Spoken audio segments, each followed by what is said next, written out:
Hello to my family, to my new subscriber, welcome back to the channel. My name is ISWEDEN. So today we're going to be reacting on a video. It's my first time reaction video on this particular video. So the title of our video is why Sweden is a submarine superpower. Guys, who is excited? So let's get right into this. Watch out.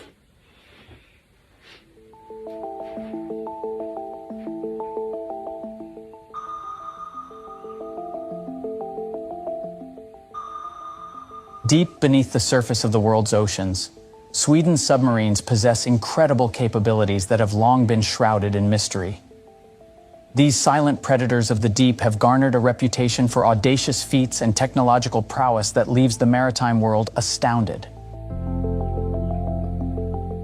From sinking a U.S. Navy aircraft carrier to skillfully eluding sophisticated anti-submarine defenses, Sweden's submarines have proven their mettle time and again.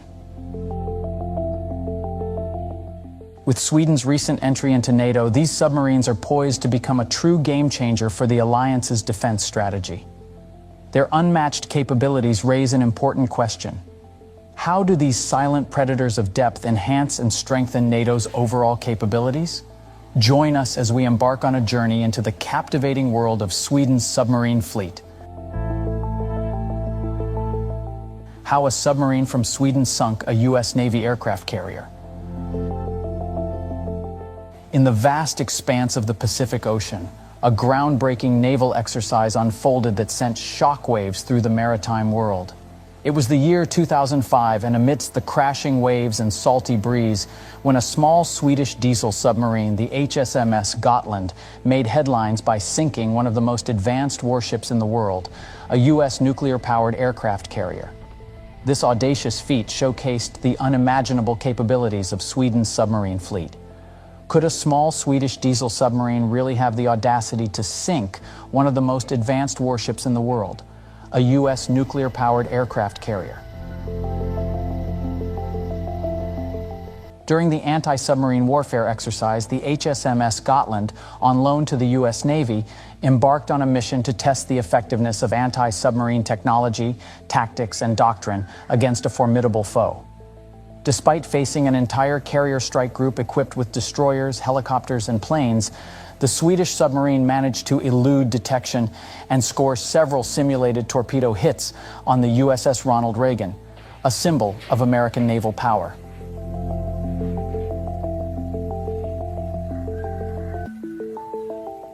In an extraordinary display of stealth and cunning, the HMS Gotland skillfully weaved its way through the labyrinthine depths of the ocean, eluding the clutches of its pursuers.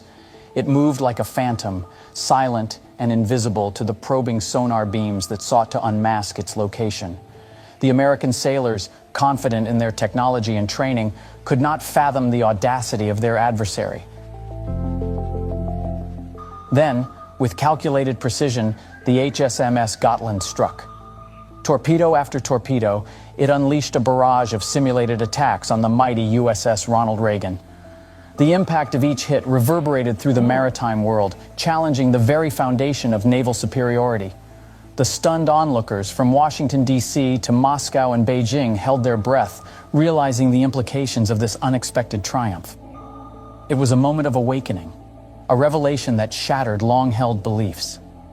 If a small diesel-powered sub, its price tag merely a fraction of the cost of a single fighter jet aboard the carrier, could sink a multi-billion-dollar symbol of American naval supremacy, what chance would the U.S. Navy have in the face of its adversaries in a real conflict?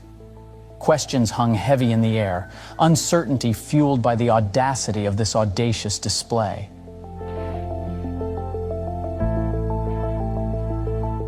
While it is important to note that the exercise was a simulation, the truth remained that the HMS Gotland had proven its point.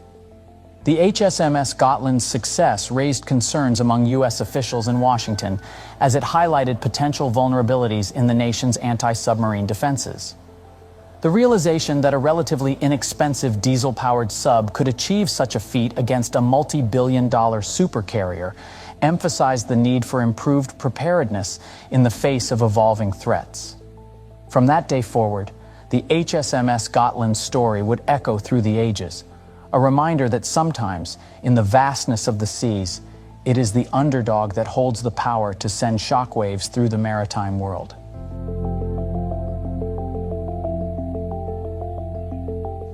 How did the HSMS Gotland avoid US's anti-submarine defenses? While the audacious feat of the HSMS Gotland sinking a US Navy aircraft carrier left the maritime world astounded, it also sparked an intense curiosity about how this small Swedish diesel submarine managed to evade sophisticated US anti-submarine defenses. The HSMS Gotland's ability to evade the advanced anti-submarine defenses of the USS Ronald Reagan stemmed from a combination of strategic elements and cutting-edge technology. One of the key factors was the deployment of air-independent propulsion technology, specifically utilizing a Stirling engine. Unlike traditional... Thank you, Sweden. I never knew Sweden has a lot of equipment like this. Like, wow, everything was from Sweden. Wow, this is amazing. I think I love this country. I think they are working hand in hand. I love that. Traditional diesel engines, the Stirling engine enabled Gotland to operate silently for extended periods underwater. While conventional submarines often need to resurface frequently to recharge their batteries with noisy diesel engines, the Gotland Stirling engine utilized liquid oxygen to run the diesel engines underwater, significantly reducing the risk of detection. This innovative propulsion system allowed the Swedish submarine to stay submerged for weeks, granting it a tactical advantage over its adversaries. The Gotland-class submarines also featured numerous characteristics that enhanced their evasion capabilities. These included the installation of electromagnets to counteract magnetic detection by magnetic anomaly detectors, sonar-resistant coatings on the hull, and radar-absorbent materials on the tower. The interior machinery was coated with rubber acoustic deadening buffers to minimize sonar detectability.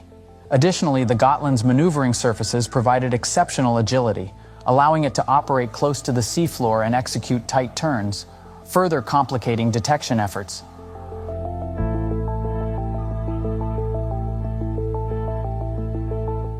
Finally, we come to the crucial question: what benefits will this submarine bring to NATO? Sweden's bid to join NATO has received a significant boost, with Turkish President Tayyip Erdogan agreeing to forward it to Parliament. This decision brings an end to months of drama and strain within the bloc. Sweden, along with Finland, had applied for NATO membership in response to Russia's invasion of Ukraine, and Finland's membership was approved earlier this year. Turkey and Hungary were the remaining countries to clear Sweden's bid, making Erdogan's agreement a historic step. The inclusion of Sweden's submarines into NATO offers notable advantages, especially in the Baltic Sea region. With a fleet of technologically advanced conventional submarines, Sweden's entry into NATO addresses the alliance's vulnerability in Northwest Europe. The Baltic Sea, shared with Russia, holds critical ports for 8 countries, including Germany, making it a strategically important area. The shallow depth of the Baltic Sea poses limitations for nuclear-powered submarines used by both Russia and the US. However, Swedish submarines excel in this environment, as they can remain submerged for extended periods of time. Unlike most conventional submarines that require resurfacing to recharge batteries with diesel engines, Swedish submarines are equipped with onboard liquid oxygen, enabling them to run their engines underwater. This capability allows for longer submersion and reduces the risk of detection. Sweden's extensive experience operating submarines in the Baltic Sea dating back to 1904 provides invaluable regional expertise. The unique challenges posed by the sea, including varying salinity levels and sound propagation characteristics due to numerous rivers, are well understood by the Swedish Navy. This knowledge fills a crucial gap within NATO, as none of the neighboring countries possess comparable underwater activity. That's it for now. Thanks for watching. Wow, I so much love this. Oh, Sweden, thanks so much, Sweden. Like, all the equipment, everything is complete. I never knew all these things are from Sweden. Wow, I so much love that. So thanks for watching. Bye bye. See you in my next video. I love Sweden.